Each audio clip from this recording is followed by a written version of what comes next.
কিভাবে খবরটা পেলেন যে আপনি পদ্মশ্রী অ্যাওয়ার্ড পাইছেন? আমি তো মানে কয়েকদিন আগে খবর পাইছি আমার বলে পুরস্কার দিব মোদি পুরস্কার খামু কি পুরস্কার এই সময় জানছি না।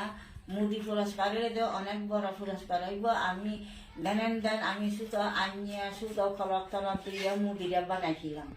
এটা পরশুদিন শেষ করছি কোনো রকম।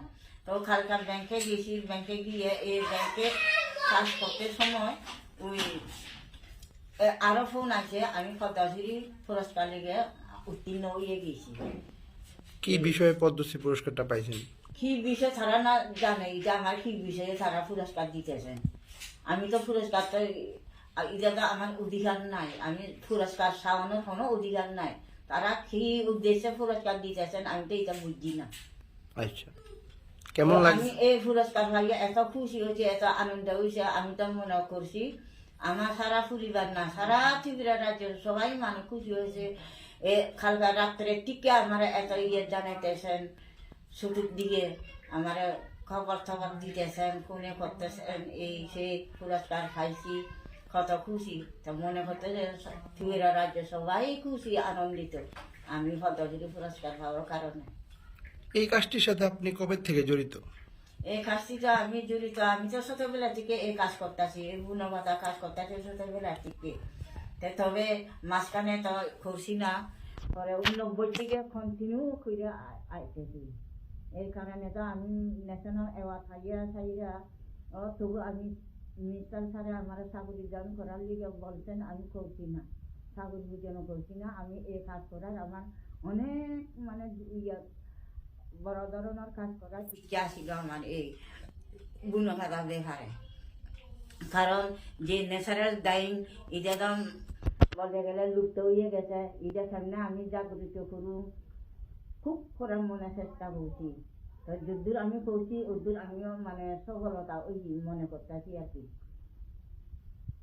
এখন বোঝা তারা পদ্মশ্রী পুরস্কার যে দিতেছেন, তো দেওয়ারও কারণ আছে। পুরস্কার পাইয়ে তো আমি নীরব করে রয়েছি না, কারণ কাজকর্ম করাইতেছি, ট্রেনিং করাইছি।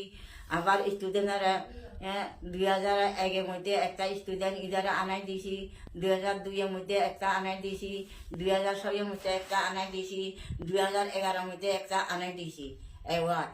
তো আমি তো বইয়ে রয়েছি না এই কাজ করার লিগে। আমি এর লিগে আমি সবের মধ্যেও আমি জয়েন করছি না।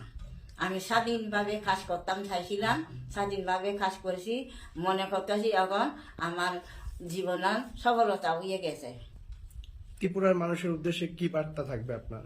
ত্রিপুরার মানুষের উদ্দেশ্যে কি বার্তা থাকবো, আমি তো চাই এটা ত্রিপুরার মানুষ আইয়ে আমার থেকে শিখুক, জানুক। আমি দেখা দিব, শিখাই দিব।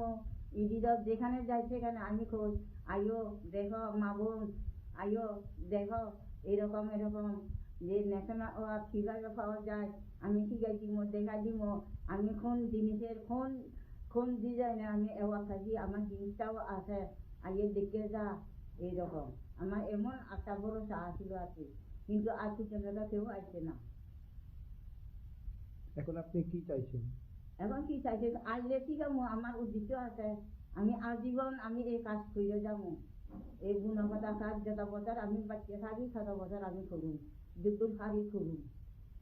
কয়টা ন্যাশনাল অ্যাওয়ার্ড পাইছেন এখন পর্যন্ত? এখন পর্যন্ত আমি 3টা পাইয়ে গেছি, পদ্মশ্রী ছাড়া 3টা অ্যাওয়ার্ড পাইছি। এটাও সব দিল্লি থেকে। একটা পাইছি ওই ন্যাশনাল অ্যাওয়ার্ডটা 2000-এ পাইছি, 2008-এ বোধহয় ওই কি জানির নাম অল ইন্ডিয়া ক্রাফট কাউন্সিল তরফ থেকে এটাও অ্যাওয়ার্ড। এই 18-র মধ্যে সানকবির অ্যাওয়ার্ড।